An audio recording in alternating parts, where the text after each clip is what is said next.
We're back, ladies and gentlemen, and we're on to the penultimate episode of OVA 1 of the iconic Tenchi Muyo series, and not only that, I managed to fix the best girl points machine after Ryoko's titties made it explode last time.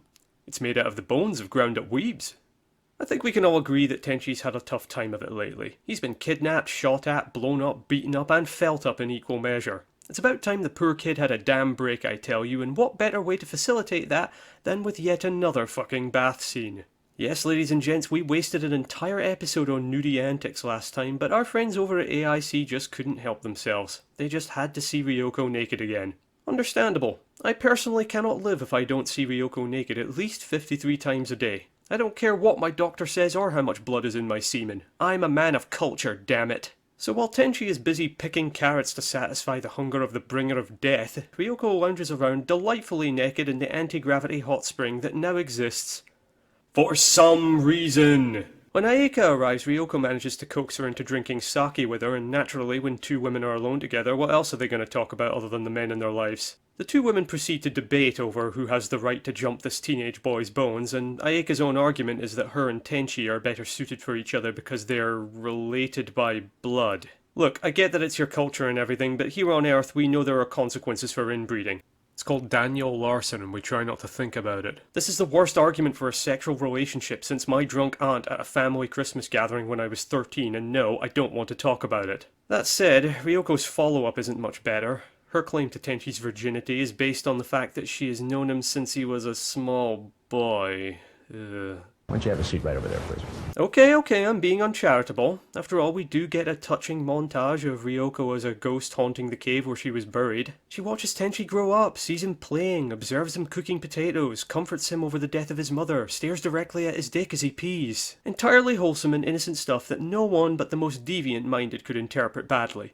Perhaps you're the one who needs to have a seat, society. That aside, this whole backstory is all the stranger considering the first thing she did upon being released is try her level best to fucking murder the poor lad.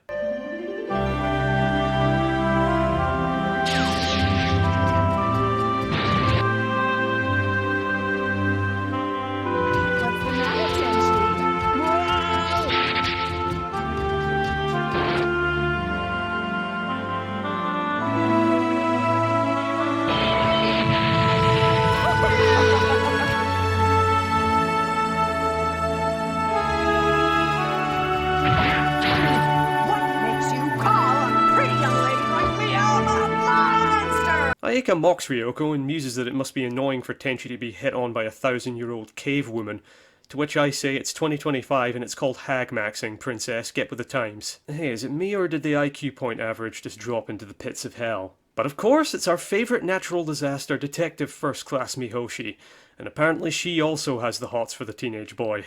Fabulous. But I know what you're thinking. You're all getting bored of watching these three beautiful women lounging around with no clothes on.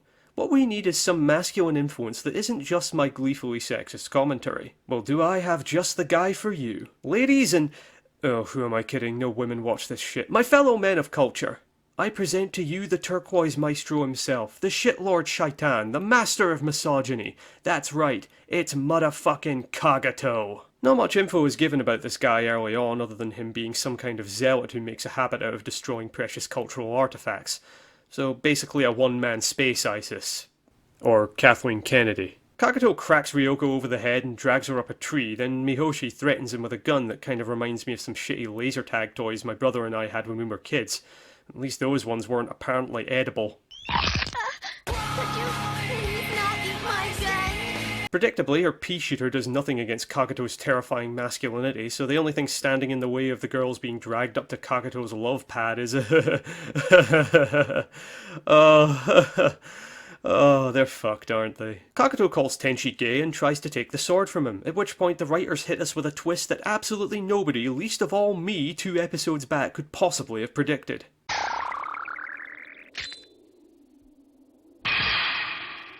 What a twist! Wow, you mean the guy who looks and acts like a 100-year-old space samurai is in fact a 100-year-old space samurai? And somehow Kagato was able to discern this the moment he saw him down his micro John Lennon glasses, but not Yosho's half-sister, who grew up around him and daydreamed about marrying him for God knows how long. Yes, Ayeka may be a dumbass, but even so, I'm still gonna give her a point because quite frankly the face she makes when she realises is adorable.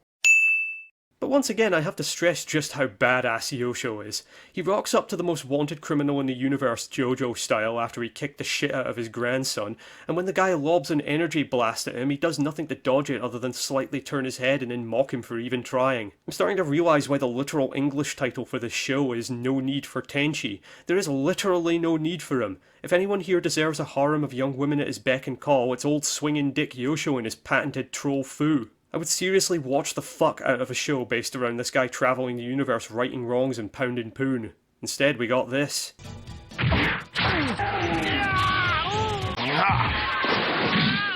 After Yosho proves essentially unbeatable, it's revealed that, horrifyingly, Kagato has turned Ryoko into a doll-like slave with absolutely no will of her own whatsoever. This results in what has got to be some of the best action animation in the entire show, and it's not even close. I'll admit I haven't yet watched every single OVA, but as far as I've seen, absolutely nothing else matches up to this short sequence. People are flying around, deflecting energy blasts and slicing off extremities, and to top it all off, Ryoko's outfit is so tight and revealing it's like she's auditioning to be Kanye's next wife. Kagato breaks the sound barrier running away from a man whose age is in the triple digits and takes his new sex doll with him. At which point Ayeka scolds Yosho for bolting like a gazelle from an arranged marriage with an 8-year-old, and this leads to what is probably one of the more touching scenes in the OVA. But if I had stayed on planet Shirai, there would have been a conflict between you and me over succession to the throne. You see, my mother was an Earthling, and I am too. Now this planet is my home, and this is where I wish to be buried. But without Shirai, without its life tree and water... I will die. I know that, Ayeka. I am sorry. I had no idea your heart was set on me. I've got an idea. We could get married now.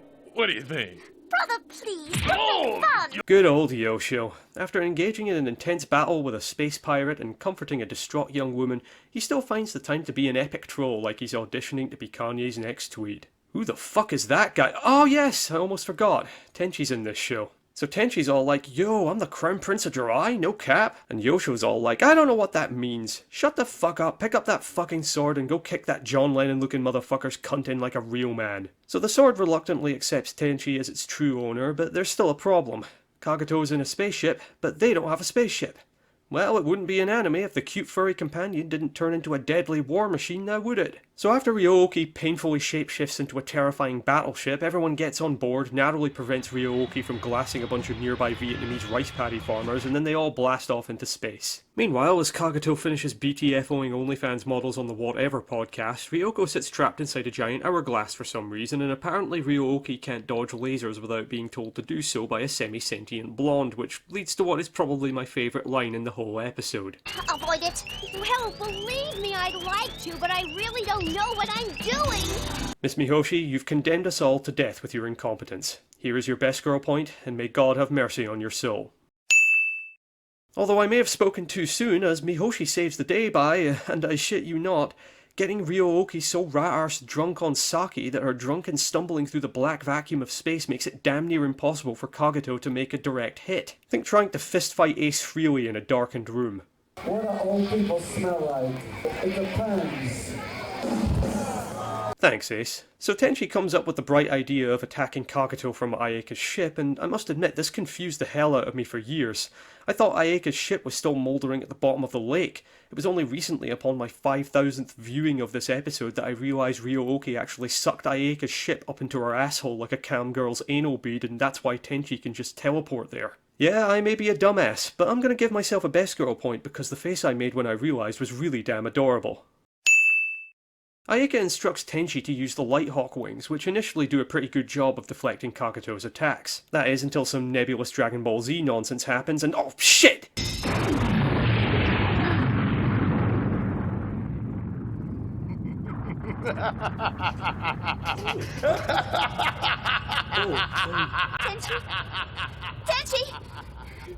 Tenchi! Tenchi! Tenchi! Tenchi! Tenchi! Tenchi! Tenchi! Tenchi! Tenchi!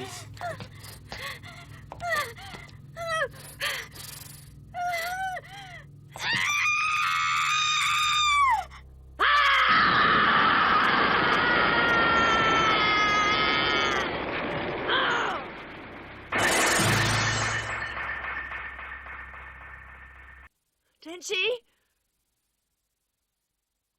Tenchi?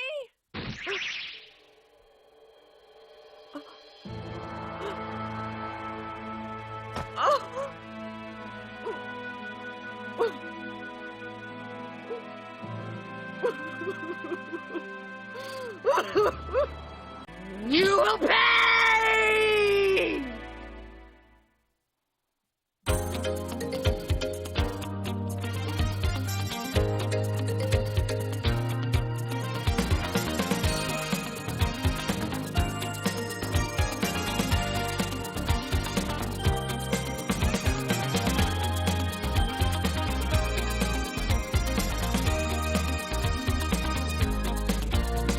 Life is so full of hurry and hustle. Sometimes I think it's passing us by. The days are like hours, hours like minutes. I'm caught in it till I look in your eyes.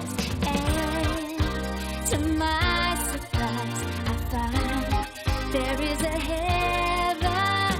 Time. So while Ryoko flies around the wreckage in search of salvageable body parts, let's talk about episode 5, shall we?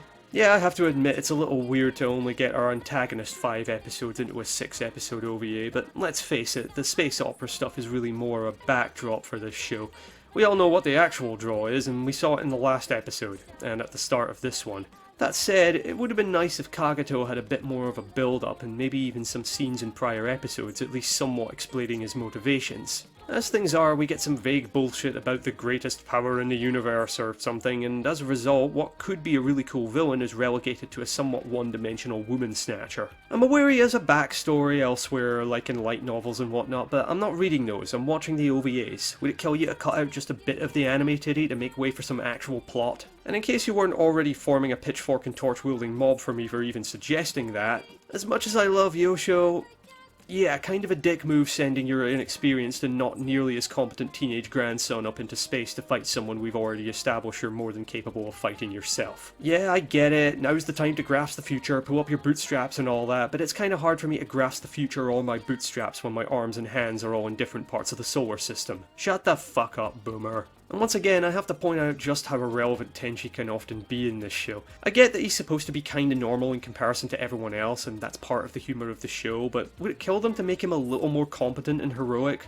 Okay, got that out of my system. Now for the positives. As usual, the humour is saucy and entertaining, and the fan service is greatly appreciated.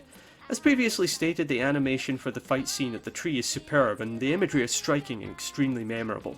There are some very touching moments, like the one between Yosho and Ayeka when he explains that he knows he's going to die, but the Earth is his home now. And the voice actresses for Ryoko and Ayeka in particular really sell the shock and horror of seeing Tenchi apparently getting blasted to bits in front of them. Sasami kind of fades into the background a little bit, but she gets her own time to shine later in the series, so it's okay for now. Well, it looks like Ryoko is going to go full John Wick on Kagato, but that's going to have to wait until the next and final episode of OVA 1 of Tenchi Muyo. And if you want to see it, do all that shit that YouTubers always tell you to do and leave a comment telling me how wrong I am about everything. In the meantime, I'm DeadEye Ducky, and may you ride the night to the morning sun. Your talent for love.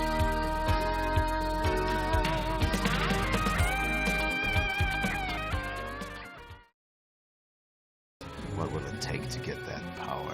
Your blood? Dry royal family's blood?